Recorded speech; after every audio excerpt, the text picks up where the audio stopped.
I don't want to get disrespectful. They better just start burning the page if you see his name. Why is it good for Dak, but it's not good for Justin Fields? Dak is a winner. Cap. That's cap. Oh my God, bro. No, bro. I'm a Cowboy fan. I got Cowboy hats in the back. I got Cowboy t-shirts in the back. That's cap. And we not taking that. We're back, Huddle Buddies. How y'all like that new name? Dak is a winner. Season-wise. In his season. Season-wise. Yeah. Season. Yeah. And OBJ is back. Watch. Going deep. Jamar Chase. He's got it. Chase to the end zone. That's a Bengal touchdown.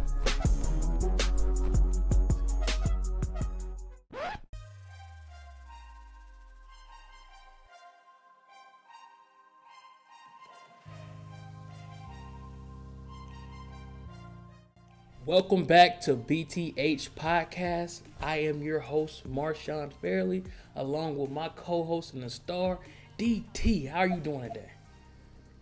I'm doing good. Shouts out to the Huddle Buddies. No Diddy.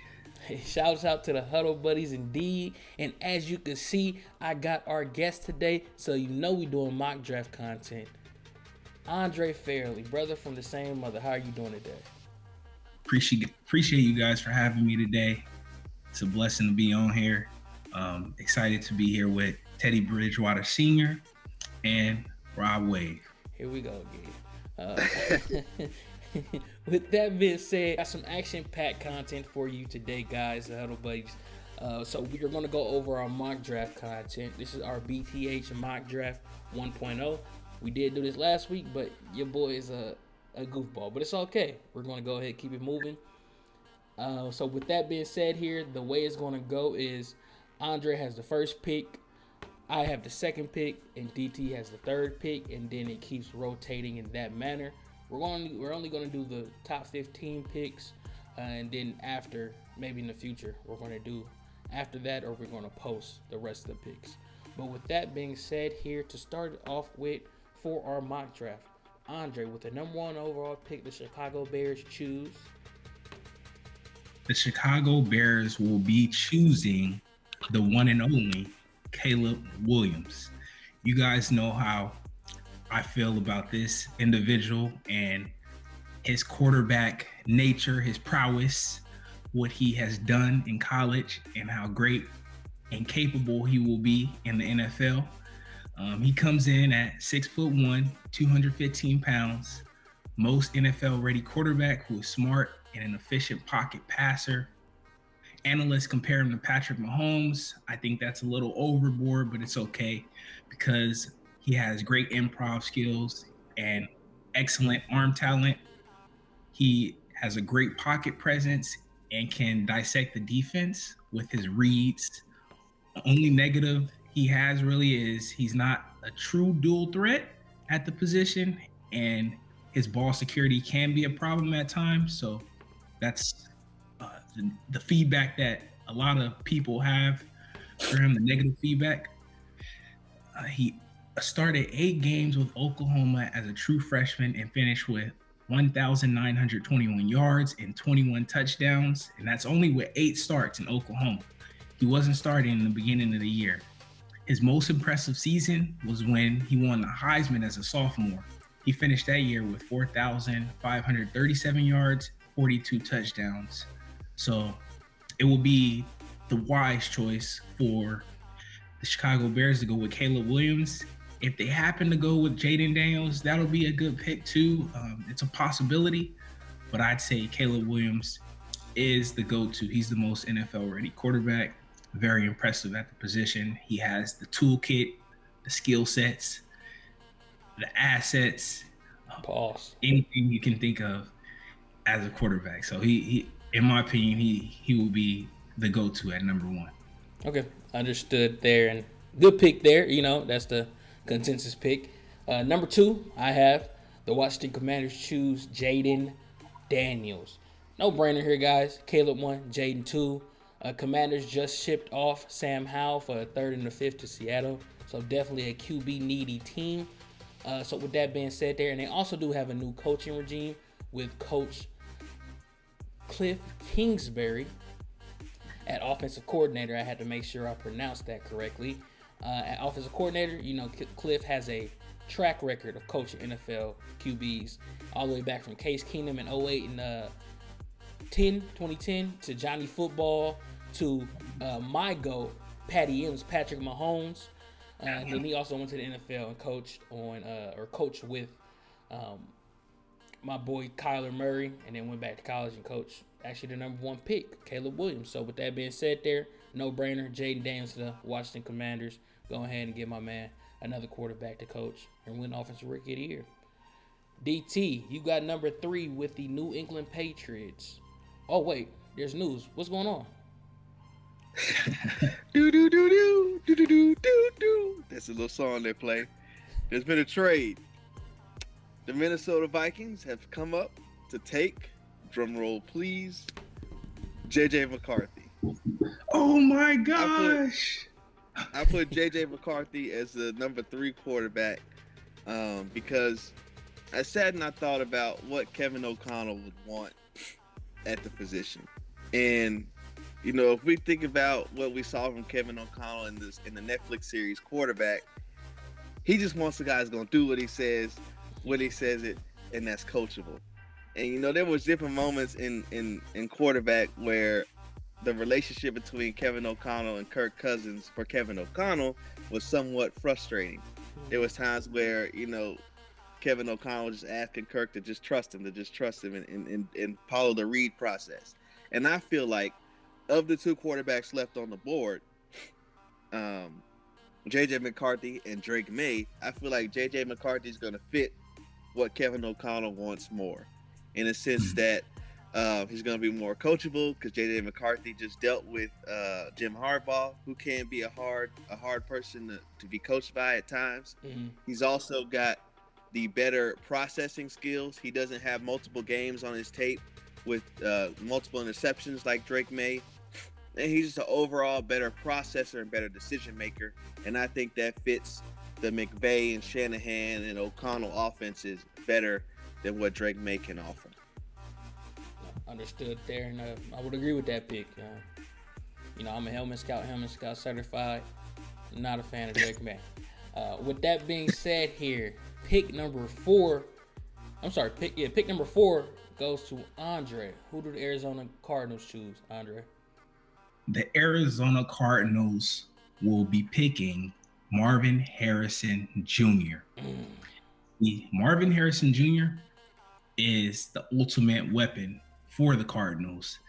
They need somebody, a skill position preferably, to do some damage on the offensive end. They were lacking severely in the receiving area, and the running backs, they're good too. Mm-hmm. They just tend to get injured quite a bit throughout the year. So that was also a big issue, but for good reason. This will be the best wide receiver to go to in this draft class. He has the potential to be a prototypical number 1 receiver with his naturally gifted talent and upside. He is listed at 6'4", 205 per Pro Football Network. He's explosive as a wide receiver with great hands, and he can stack DBs with ease just because of his height alone. A dominant presence as a receiver who goes after the ball and isn't afraid to get yards after the catch. I'd say his only weakness is his speed, which is not too bad, and there is room for improvement. And it's also his weight, which will increase over the next few years, so that's not as big an issue. His best season with Ohio State was in 2023 when he won the Fred Biletnikoff Award, finishing with 1,211 receiving yards and 14 touchdowns. Marvin Harrison Jr., the clear go-to for the Cardinals. Get y'all a receiver. Get yourself a receiver and get in the bank. Get Kyler a receiver. Maserati Mar, right, DT? Maserati.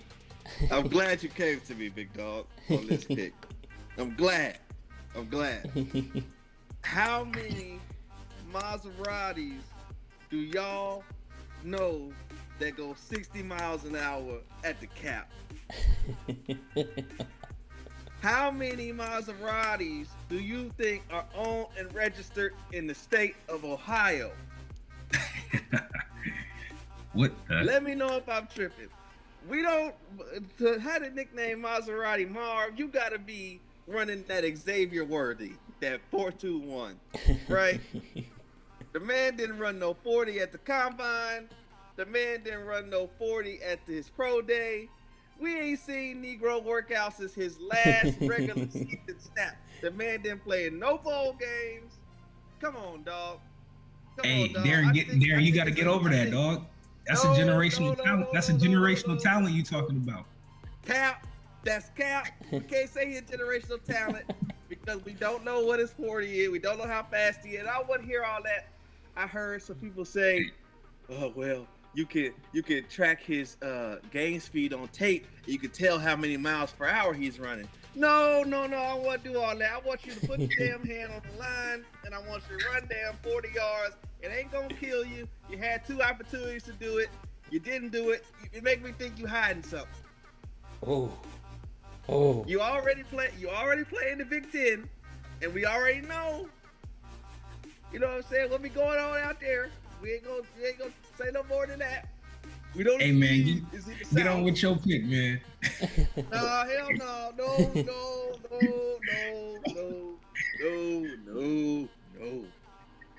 I'm just saying, as a community, as a football community, I think we being led like sheep down this. Marvin Harrison Jr. is what you say? What's the word you used? Generational talent. Generational. I think we being led like sheep. We all need to see what we see with our eyes. He was cold, but is he Jamar Chase? But is he Calvin Johnson? Those are generational. Man, he a low end Justin Jefferson. Woo! Bold statements. Bold statements. Better than Puka Nacua. This man. We got to see what's gonna happen. All I know is he's pretty impressive. Just wait and see. Yeah, during the season, we ain't seen nothing outside the season. Man, wow. It's getting spicy already on this early morning. With that being said, the number 5 pick goes to myself and the Chargers. The Los Angeles Chargers select the second best receiver and potentially this receiver with the most upside, in my opinion, Malik Neighbors. Look, LA has stripped their team down to the core. LA has gotten rid of, I would say, NFL, a top 10 NFL receiver in the past decade in my boy Keenan Allen. They shipped him off to Chicago, potentially a top 10, maybe top 15 in the last decade. He has had 10,000 yards in the last decade. So I see a look on your face, DT, but come on now. They also got rid of Mike Williams. Mike Williams, he had all the upside, but he was overpaid for someone who doesn't consistently stay on the field. Their pick, they selected Quentin Johnston, Mr. Body Catcher. We seen what happened that year. It just didn't work out. So with that said, they need a weapon for my boy Justin Herbert. Why not select Malik Neighbors? Go ahead, put him in the slot. As you can see at LSU, he tore it up in the slot. Malik Neighbors can run down the field at blazing speeds, and Justin Herbert got probably one of the top arms in the NFL. So with that being said, go ahead and give the Chargers Malik Neighbors. With the number 6 pick, the New York Giants. Oh wait, there's news again. What's going on, DT? The New York Giants have made a trade with the Denver Broncos. Me personally, I just can't see Sean Payton sitting on his hands. And one of these quarterbacks is going to slide to the top 4. And I just can't see Sean Payton sitting on his hands and watching the opportunity go by. I know they don't really have a lot of draft capital to make it happen, and they would either have to give up half their draft or a solid player and to move up. But I think that's something they end up doing because Sean Payton is an offensive-minded coach. He needs a guy at quarterback. He's not going to run this season with Jarrett Stidham. No, he's not going to do that. He loves Jared Stidham, but he's not going to roll into the season with Jared Stidham. So if Drake May slides, I see them making that trade up and getting Drake May. And I think he would be a good fit for what Sean Payton wants to do in his offense. No, I definitely agree with that. And yeah, I can definitely see that occurring. With the number 7 pick, Andre has the Tennessee Titans. Who do the Titans choose, Andre? The Tennessee Titans, no-brainer pick right here is Joe Alt from Notre Dame. First off, I must say, this is a much-needed acquisition for the Tennessee Titans. They had a huge challenge with protecting the quarterback, especially the blind side. Joe Alt is a well-rounded lineman who can play almost every position on the line, I would say.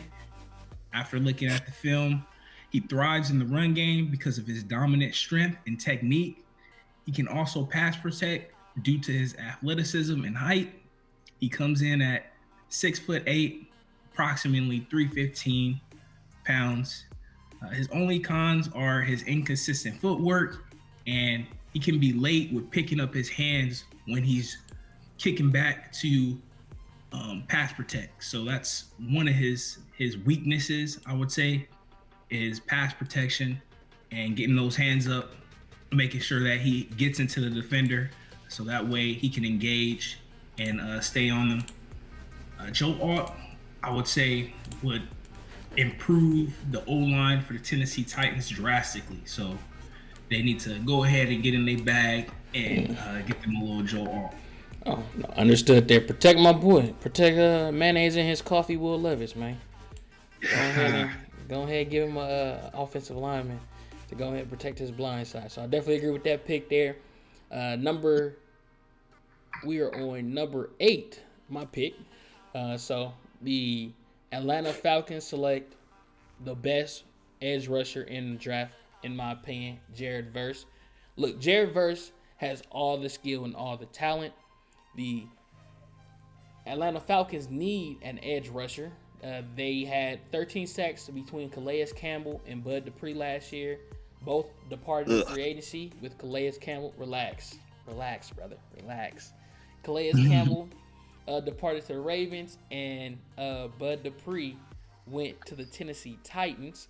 So with that being said, they need a pass rusher in order to not be like 2022, where they had an awful pass rush year. So why not go ahead and get the best edge rusher in the draft, Jared Verse? He has the strength to set the edge. He can push offensive linemen into the quarterback's laps. And he also has a little bag when it comes to pass rush moves with swipe chops and also swim moves, things of that nature. So why not go ahead and get the best edge rusher in the class? With that being said, there's a match made in heaven. Edge rusher, Atlanta Falcons, Jared Verse. That's the pick. Number 9. We're going to go ahead and switch it up a little bit. This pick's going to go to Andre because he had the Chicago Bears for the first pick. Don't worry, DT's going to get 2 picks as well. However, with this pick, Andre, who do the Bears choose? The Chicago Bears will be choosing Rome Odunze. So this is a great pick. Great compliment to Caleb Williams going at number 1. They had pretty inconsistent wide receiver play all year last year, and I honestly say for the past 3 seasons, and they are overdue for a top-tier receiver, someone who is going to be solid and clear professional, someone who will take them to the next level in the receiving corps. I'd say Rome Odunze, if he were to fall to the Bears, this will be a special talent for this team.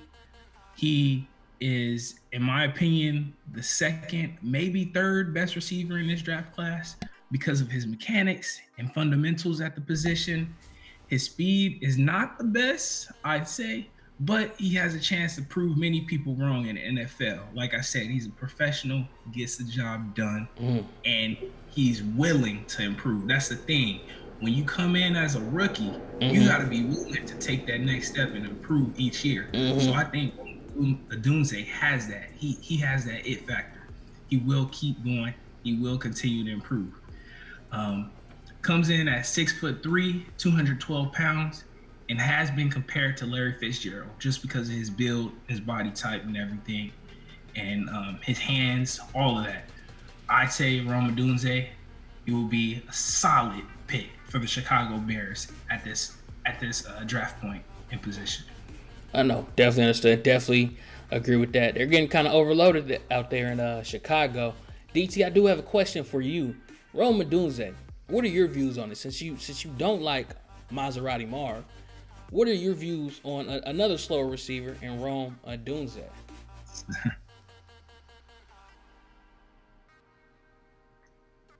I think DT. that Romo Dunze, he's noticeably a little slow.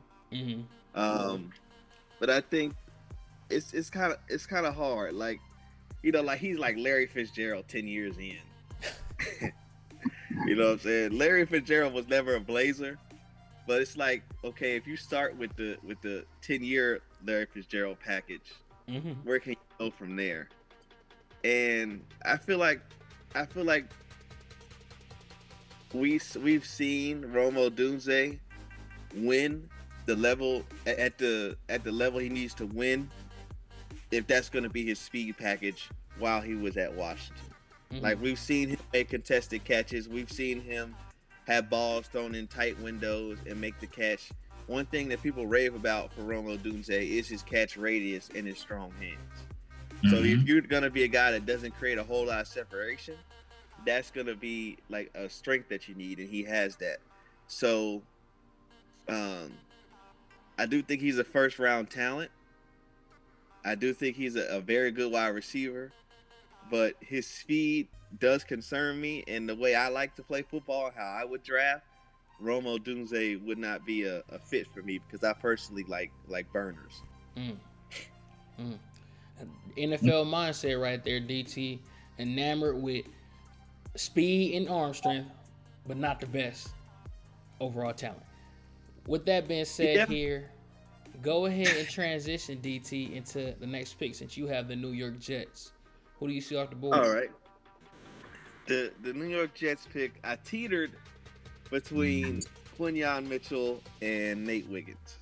And initially, I wanted to choose Quinyon Mitchell here, but I slept on that, and I'm back with the community today, and I can't see a world where Quinyon Mitchell is better than Nate Wiggins, partially because of helmet scouting, but even when you look at all the big time plays Quinyon Mitchell has had, the game where he had 4 picks against Northern Iowa, that quarterback from Northern Iowa is not going to the league.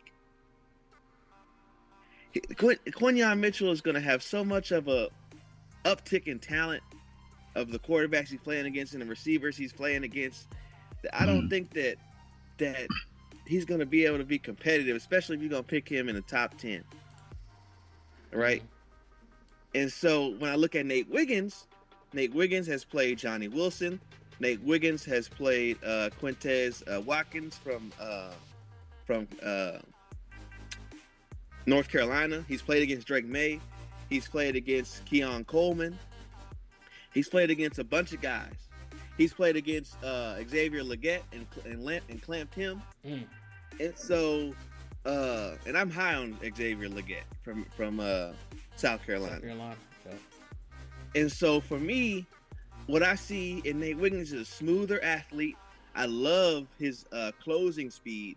Like, he has a second gear when he's chasing down. Like, there was a play against North Carolina where the running back got loose on a long run, and it was like a 60-plus yard run. And you can see Nate Wiggins running the guy down. He runs past his teammate, who also runs in the 4-4s. He plays for Texas now. He transferred after this season, and he ends up punching the ball out. And it's like a situation where it's a touchback because dude was about to score. I don't see that from Quinyon Mitchell. Okay. And for me, I think Nate Wiggins is the better player. He's probably going to end up being my cornerback 1, so that's who I have the Jets selected. And for the Jets, I think that they can't really select Terrion Arnold because they don't want two slow cornerbacks. I'm not saying Sauce Gardner's max slow, but schematically, you don't want two dudes that can't run with the burners. Mm-hmm. That's not good. So I think both guys, Quinyon Mitchell and Nate Wiggins, are fast, but Nate Wiggins is a little bit faster, a little bit more polished. I think that's a great pairing between Sauce Gardner and Nate Wiggins to go forward to have an elite defense. I don't think Aaron Rodgers needs much more. They already addressed their offensive line issues. They've already got Garrett Wilson. Like I think that would be a great pick to make their defense even more elite than it already is.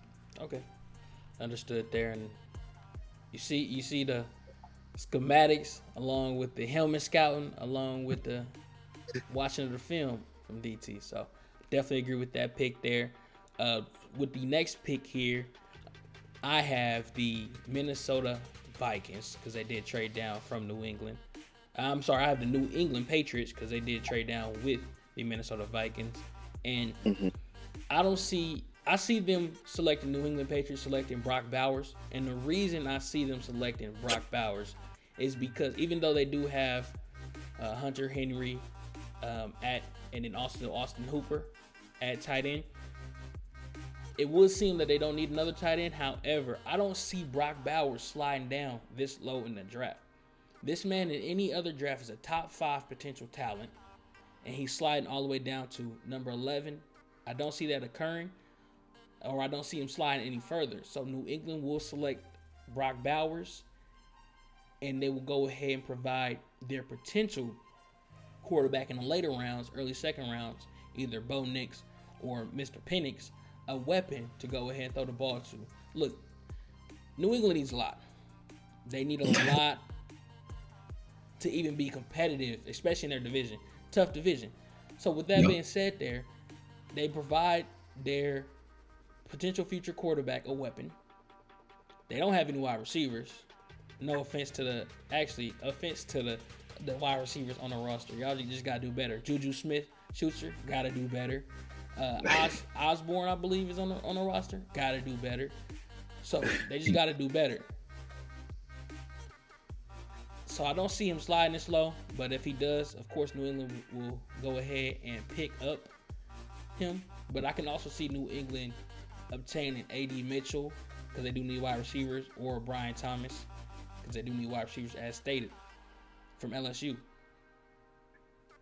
So this is a tough pick for me, but I do see them selecting Brock Bowers. I do see them selecting a quarterback in the later rounds to pair with Brock Bowers and to attempt to be competitive next year. That's my pick for New England.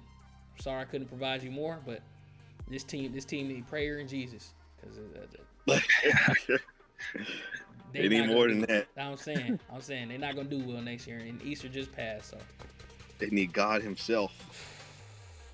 The man who walks on water need to come on the field. But with that being said, the Denver Broncos, since Andre had 2 picks back to back, we're gonna go with the Denver Broncos for DT. New York Giants traded down. So who do the New York Giants choose? I have the New York Giants doing New York Giants things. They hop over who should be the consensus next receiver as Brian Thomas Jr., who I personally do not like. And they take Adonai Mitchell. I feel like Adonai Mitchell is the better player between Brian Thomas and him, just because they got similar frames in terms of height, but Adonai Mitchell uses that height package better than Brian Thomas Jr. does. Brian Thomas Jr. plays the position like he's Xavier Worthy's package, in terms of the consistent catching with the body and trying to be a burner, all those different types of things. I feel like Adonai Mitchell is going to give them a better X receiver than what Brian Thomas will be able to do. So that's my pick there. Understood there. And we got 4 minutes, 26 seconds left. Next pick is Andre with the Las Vegas Raiders. Who do the Las Vegas Raiders choose, Andre? So at number 13 pick in the draft, the Raiders should not saying they will, they should go with Michael Penix Jr. And this is pretty much a toss-up. They can either go lineman or they can go with MPJ. As an ex-Raiders fan, I'm not too optimistic because they are known for making mistakes in the draft, obviously. You know how that is. But I believe going with quarterback would serve them best because they do not have a reliable option at the helm of the offense. MPJ is a natural leader and one of the most slept on quarterbacks in the draft. You guys got to be honest. He has a great arm and can drill passes in the blink of an eye. And he showed out during his pro day to put the doubts to bed. He has a sneaky speed, but chooses not to run the ball because he is a proven passer. His 2023 stats were 4,903 passing yards, 36 touchdowns, 11 ints, and a QBR of 84.1. The concerns that we have with this young man right here is his injury history and his low-hanging ball he tends to throw when he's under duress, trying to escape out of the pocket. That is a tendency of his that he needs to get past. He still has great upside, though, and can be a starter for years to come if developed properly. So I'd say the best pick for the Raiders would be MPJ. They don't have that reliable option at quarterback, as I already stated, and it'll be good for Devontae to get the ball a little bit more, you know what I'm saying? So I say MPJ at number 13. No, definitely understood. And actually that pick, the Raiders love arm strength from Jamarcus Russell.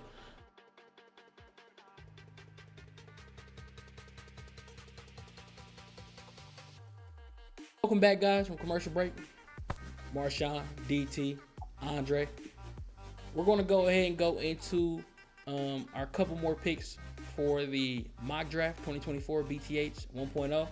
And then we have 2 picks for you guys as well, 2 bonus picks. So with that being said here, number 14, New Orleans Saints is my pick. The New Orleans Saints will address their offensive line woes and select J.C. Latham, the second best O-lineman on the board from Alabama. No-brainer pick here, guys. I know I said that a lot, but no-brainer pick. These guys need someone to protect Derek Carr. Their offensive line last year wasn't the best. They also had some people leave in free agency. So with that being said here, J.C. Latham, no-brainer pick for the New Orleans Saints. DT, you have the Indianapolis Colts. Who do they select? I love the J.C. Latham pick, by the way. But for the Indianapolis Colts, I have them selecting Xavier Worthy. 4-2-1. Explain. 4-2-1. When's the last time you saw a 4-2-1 guy? 4-2-2. Any one of those guys not make it out of the first round. Or make it out of the first round. He's not making it out of the first round. He's going to get overdrafted. That has good tape. He has good tape now. He has good tape. And so they would be just as unstoppable as the Baltimore Ravens offense. Can y'all hear me? I hear you. Are y'all hearing what I'm dropping down? So you I feel some hesitation there. You don't agree? This is overdraft. Hey Thomas? No, bro. No, 4-2-1. 4-2-1. Bro, every year somebody slides. I think the guys that's gonna slide a little bit is Brian Thomas Jr., Dallas Turner, who we'll discuss later, and Drake May. Big dog infatuated with speed, I guess. Yes. I'm not gonna lie about it. Yes, is the answer to your question, Andre. The league itself is infatuated with speed and athleticism. And I think there's no way, come hell or high water, Xavier Worthy makes it out the first round. Marshon, you should agree with me. Y'all took Quay Walker way earlier than everybody thought he was going to get drafted. The Packers known for overdrafting defensive players who don't need to be drafted. But Quay doing his thizzle. I'm glad we made that pick Shout out to was Quay. he good? Was he good in the beginning? Whoo, Lord have mercy. Exactly. So Xavier Worthy is gonna go in the first round. Somebody's gonna do it. Hey, Who man. had Jahmyr Gibbs as a first round pick last year? He performed like a first round pick. No, that's not what I asked you. Who had him as a first round pick last year? I don't The think room so. goes quiet. Yeah, I don't think so. The room goes quiet. So Xavier Worthy, first round to the Indianapolis Colts. Let's stand on. When was the last time we seen a burner actually excel in the NFL? I'm talking about John Ross didn't do anything. Sean Jackson. Deshaun Jackson. Okay. Deshaun Jackson was the last burner. But since then, Henry Ruggs didn't do anything. Even when he was playing. John Ross didn't do anything. Hollywood. Didn't Hollywood have a fast time? It was average fast. Not that 4.4 is average, but I don't recall it being elite. Oh, okay. But burners don't have a long track record in the NFL, bro. A good track record. But guess what though? What? Guess what? They still get drafted in the first round. Yeah. All right. I think it's a reach, but you are correct that the NFL, they get real starry-eyed when they see speed. They can be like, bro, he could run all the way down the field in 4 seconds. And we could just throw it up. Like he ain't getting pressed. Like he ain't getting, like, come on, man. Like he ain't got pads on. Could you imagine an RPO that has Jonathan Taylor, Anthony Richardson on like a run option, but then when Anthony Richardson pulls it, he can throw it to the post route being run by Xavier Worthy with the rockets that Anthony Richardson can throw? Who running a post route with an RPO, bro? It's gonna be a lineman downfield. Okay, I don't give a shit. Run the slant. Could you imagine, bro? Y'all forgetting one key person too. Who? Michael Pittman, man. Yeah. Even better. Yeah, you're right. Even better. Xavier Worthy can open up the middle of the field for Michael Pittman. Yeah. And listen to me real good. And it'll be similar to what the Eagles have. Michael Pittman can play AJ Brown, and Xavier Worthy can play Devonta Smith.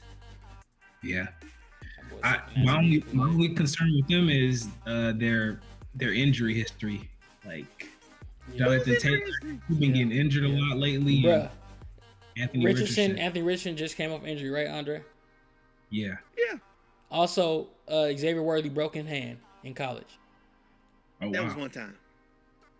Like, which he played through, by the way. I don't know why he did that, but he played through that. a wide receiver with a broken hand. Come on now. It's not broke no more. And it's a value pick because Quinn Ewers couldn't throw the deep ball like that, so we haven't seen like peak Xavier Worthy catching go balls, catching post routes, deep post routes. We haven't seen that because his quarterback in college couldn't maximize that.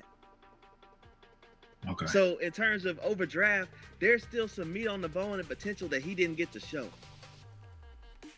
I see that. Hey, it's gonna happen. Y'all just need to embrace it. It's gonna happen. You think they're gonna let 4-2-1 slip to the second round? No, but I don't think they're gonna draft him this high.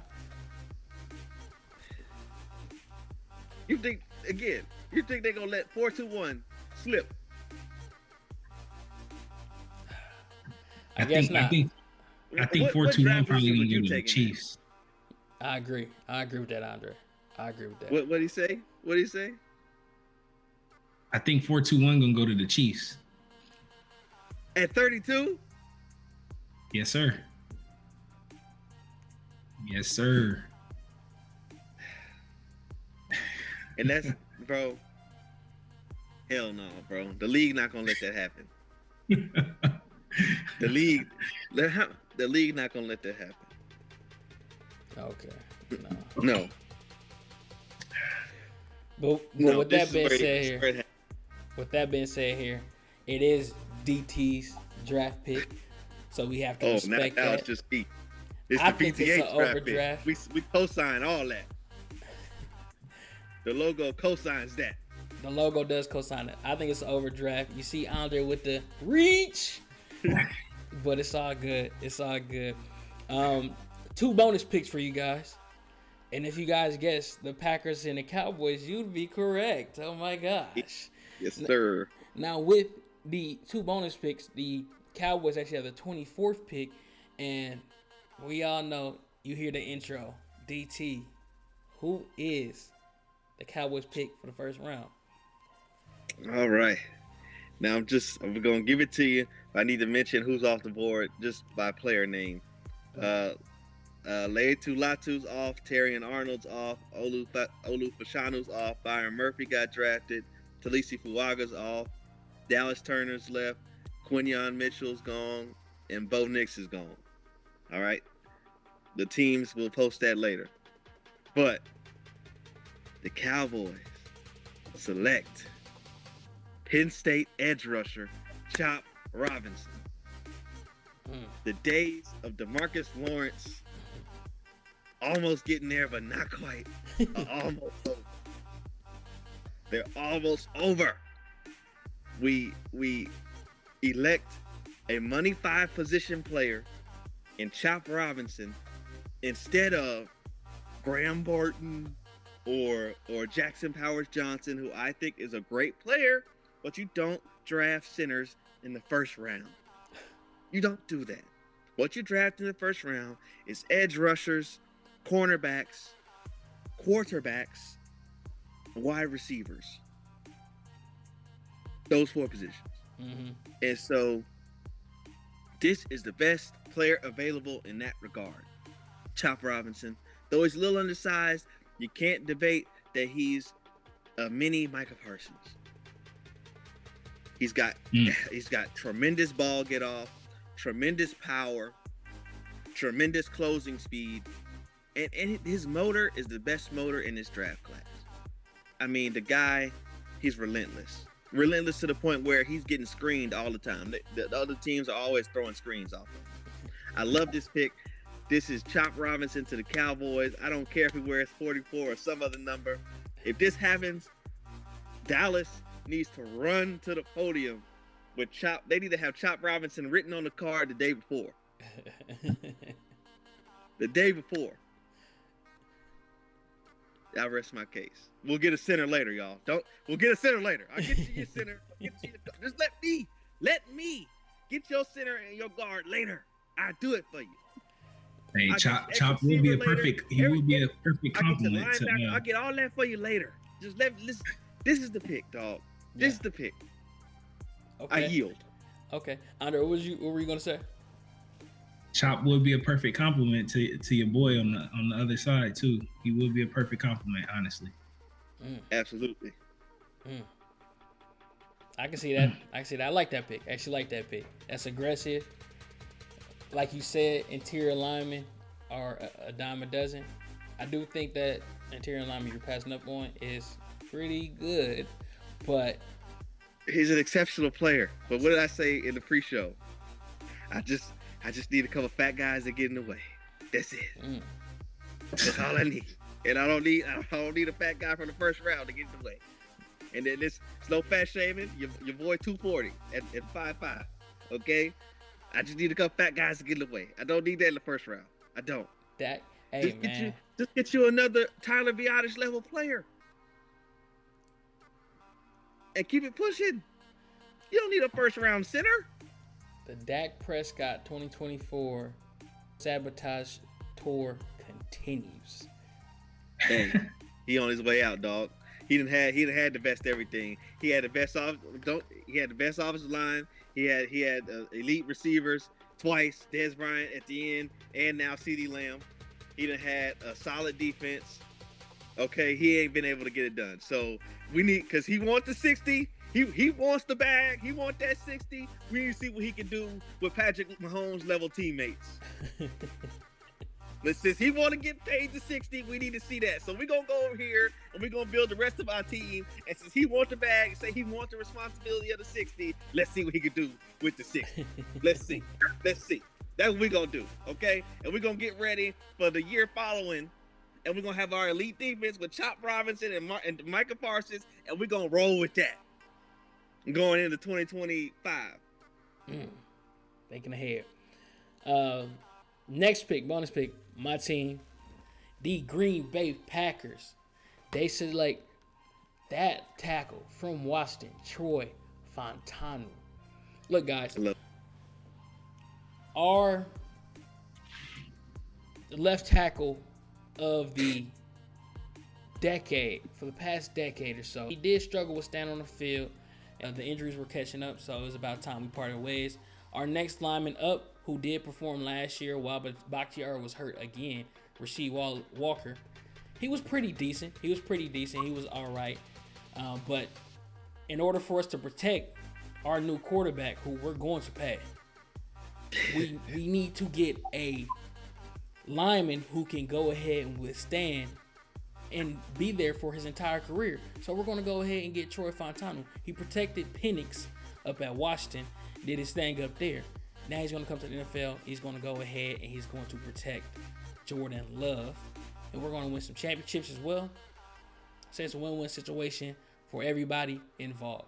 So I do see Mr. Fontanu selected off the board in the first round. And we will address safety next to Xavier McKinney in other rounds, as well as us switching to a 4-3, another linebacker next to Quay Walker in other rounds. But that's my pick for the Green Bay Packers. Make it happen. So those are our two additional picks. Our full Bring the House podcast mock draft will be posted on Twitter, as well as at the end of the video. And also it will be posted on Instagram. Go ahead and follow us on those platforms to go ahead and see our full mock draft. We're also going to have Andre's picks included as well. He's a part of the team as well. We're going to have some special guests in the future as well.